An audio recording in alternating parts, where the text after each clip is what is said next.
Aloha shirts, surfing, and playing the ukulele are just a few of the things to come out of Hawaii that took the world by storm. While we may all be familiar with the image of glorious beaches populated with palm trees and dancers wearing leis and grass skirts, many interesting facts about Hawaii are less well known. Hawaii is the most isolated populated landmass in the world and lies in the central Pacific Ocean, around 2,400 miles off the western coast of the continental United States. Test your knowledge of Hawaii as we list 5 interesting facts about the Aloha State. Number 1. Captain James Cook died there. Captain James Cook was a British naval captain and explorer. He was born in Yorkshire, England in 1728. As a teen, an apprenticeship in a store on the Yorkshire coast ignited a love of ships and the sea, and in 1746, he apprenticed to a shipowner in Whitby. Captain Cook went on to serve in the British Navy during the 7 Years' War between Britain and France. He was primarily stationed in and around Canada. In 1768, the Royal Society was keen to explore the Pacific, and the 40-year-old James Cook was chosen as commander of the expedition. Cook was charged with taking members of the Royal Society to Tahiti in order for them to observe the planet Venus crossing the Sun. His next command was to find the mysterious southern continent, Terra Australis. He left Tahiti and sailed northwest, eventually finding and charting New Zealand.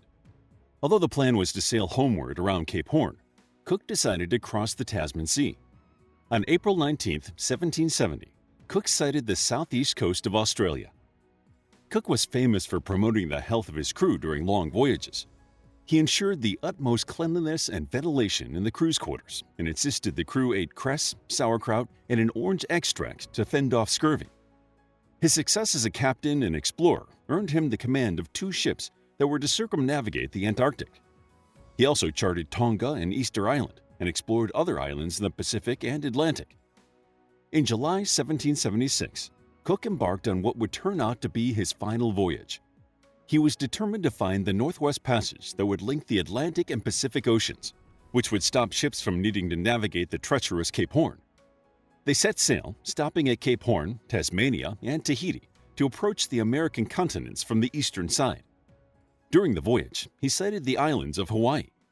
When his efforts on the coastline of Alaska proved unfruitful, he decided to spend winter on the islands before continuing with his mission.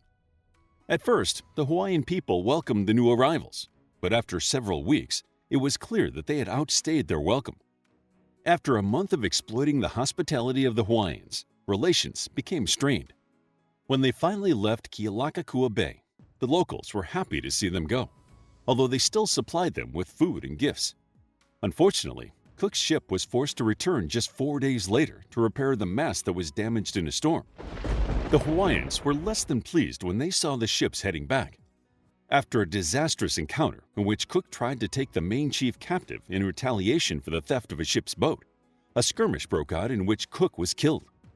Cook's successor, Charles Clerke, restored peace with some delicate diplomacy, and most of Cook's remains were returned to the crew and buried at sea. In 1874, the British set up a controversial monument to Cook, and there is a small plaque in place where Cook is believed to have died. Number 2. Hawaii was first settled by humans around 1,500 years ago. Evidence suggests that Hawaii was first settled by Polynesians somewhere between the 4th and 7th centuries CE, after the long pause during which Polynesians ceased ocean travel for around 1,000 years. Most anthropologists agree that the first wave of people came from the Marquesas Islands, with later migrations coming from Tahiti during the 9th and 10th centuries. Some theorize that Hawaii was relatively isolated, allowing it to develop a culture that has characteristics distinct from other Polynesian islands. However, others cite the 1970s revival of traditional Hawaiian navigation methods using voyaging canoes as evidence of historical and purposeful sea travel between Hawaii and other Polynesian islands. The Hawaiians were skilled farmers and fishermen living in villages governed by a chief. Due to the remote geographical location of Hawaii, smaller islands relied on trade and networking with the larger islands. Many islands that were uninhabited by the time Westerners came to Hawaii have archaeological sites that show they were once populated but had been previously abandoned. According to Hawaiian tradition, the Papahana Umakuakia area is sacred and contains po, a primordial realm of darkness from which all life evolved. The majority of the northern Hawaiian Islands are located in Po, while the rest of the Hawaiian archipelago is in the realm of Eo, conceived from the emergence of light and consciousness. When Cook landed in Hawaii, he described the people as vigorous, active, and most active swimmers, leaving their canoes upon the most trifling occasion, diving under them and swimming to others though at a great distance. It was very common to see women, with infants at their breast, when the surf was so high they could not land in the canoes, leap overboard and without endangering their little ones, swim to the shore, through a sea that looked dreadful. Cook also noted the similarities between the Hawaiians and other Polynesians that they had met, noting that the language was surprisingly similar. Whatever resemblance we might discover in the general manners of the people of Hatui, Hawaii, to those of Otaheite, Tahiti, these, of course, were less striking than the coincidence of their language. Indeed, the language of both places may be said to be almost word for word the same. How shall we account for this nation's having spread itself in so many detached islands, so widely disjointed from each other in every quarter of the Pacific Ocean? Number 3. The Hawaiians did not develop a system of writing. Before the Westerners arrived in Hawaii, the Hawaiian language was used to preserve Hawaiian history through oral tradition. Chants and songs recorded genealogies and historical events throughout the generations. Using written symbols to denote language was unknown to the Hawaiians, who never felt the need to develop a written language. The first person to attempt a system of Hawaiian writing was Opokohaya, the first native Hawaiian to convert to Christianity and travel to North America in 1807. Although he began developing a system of writing that incorporated numbers and letters, he died before he could return to Hawaii and teach his system. Opokohaya's story inspired Reverend Chaim Bingham and his wife to travel to Hawaii and create a writing system for the Bible to be translated into Hawaiian. In 1819, the Reverend, his wife, and 12 other men and women traveled to Hawaii. The work was supported by the Hawaiian nobility, the Ali'i, and King Kamehameha II, who asked the missionaries to teach his people to read and write in Oleo Hawaii. Queen Kaahumanu also supported the endeavor, proclaiming, "When schools are established, all people shall learn the palapala," writing. From 1820 to 1822, a Hawaiian alphabet was developed, consisting of 12 consonants and 5 vowels. Standardizing the written language took a further 4 years until the final alphabet was produced in 1826, composed of 12 letters with 7 consonants and 5 vowels. The first Hawaiian spelling book was printed in a thatched house in Hawaii. The press was primed by a printer named Elisha Loomis, and the first pull was performed by the governor of Maui, Ke'iomoku. By 1853, an estimated 75% of Hawaiians over the age of 16 were literate, and by 1878, 80% were literate in Hawaiian and English or another European language. Soon, Hawaii was one of the most literate nations in the world. In 1896, a group of American sugar planters, led by Hawaiian-born American Sanford Ballard Dole, overthrew the Hawaiian monarchy. Queen Liliuokalani was deposed, and Dole was instated as president of a provincial government. Although President Grover Cleveland withdrew the annexation treaty and demanded the restoration of Liliuokalani, Dole and his supporters set up the Republic of Hawaii in 1894. In 1896, the Hawaiian language was banned in schools, and children were punished for using the language. For 4 generations, Hawaiian would not be heard in schools, and by the 1960s, there was concern that the Hawaiian language would be lost. Luckily, a resurgence in cultural pride and identity throughout the 1960s and 1970s led to a concerted effort to revitalize the language. Political and legislative changes reintroduced Hawaiian into the education system, and in the 1980s, Hawaiian studies and Hawaiian language immersion programs were established. Number 4. Mosquitoes are not native to Hawaii. Mosquitoes appear year-round in the warm Hawaiian climate, but these little bloodsuckers are not native to the islands.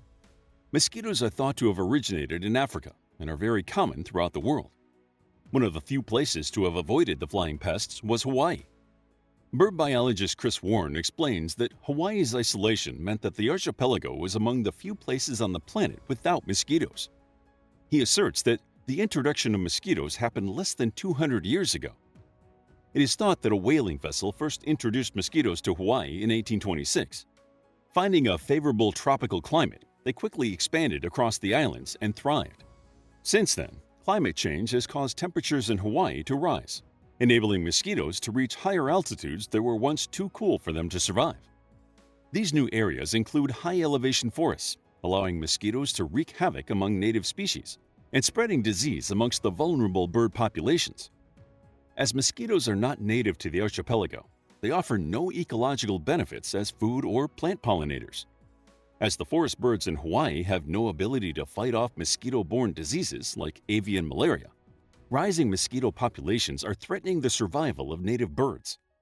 In response, Maui's National Park Service is using a new technique called the incompatible insect technique to ensure that female mosquito eggs will never hatch. The method uses a naturally occurring bacteria called Wolbachia. Scientists discovered that mosquitoes with different strains of this bacteria are unable to produce viable eggs. Male mosquitoes, who don't bite, are raised in a lab with one strain of Wolbachia and then released in an area where the mosquitoes have a different strain. Any females who mate with the lab-raised males will produce unfertilized eggs that won't hatch. If this scheme works, it may save some of Maui's remaining native forest birds from extinction. Number 5. Hawaii has been instrumental in many NASA projects. From 1958 to 1963, a tracking station was established in Koki State Park to track the first astronauts to orbit the Earth during Project Mercury. The station also supported the Gemini program from 1964 to 1966. The splashdown point for the returning Apollo astronauts was 900 miles southwest of Hawaii, and the crew members were brought to Honolulu as their first point of call. Keen to conduct more scientific explorations of the moon, the volcanic terrain of Hawaii was ideal for giving moon-bound astronauts more familiarity with the field of lunar geology. To recognize the importance of Hawaii in NASA's space missions, a pair of pu'ili sticks were flown to the International Space Station. In 2003, the ISS Expedition 7 science officer, Ed Lu, carried out demonstrations of using the pu'ili. In 2012, an astronaut from the Japanese Aerospace Exploration Agency brought a Hilo soprano ukulele to the ISS, where it remains to this day. The Hawaii Space Exploration Analog and Simulation Site on the slopes of Mauna Loa volcano is still in use and is currently serving to replicate conditions that astronauts could face during missions to Mars. How would you like to get a deeper understanding of history, impress your friends, and predict the future more accurately based on past events? If this sounds like something you might be into, then check out the brand new Captivating History Book Club by clicking the first link in the description. To learn more about Hawaiian history, check out our book, History of Hawaii, A Captivating Guide to Hawaiian History. It's available as an ebook, paperback, and audiobook. If you found the video captivating, please hit the like button and subscribe for more videos like this.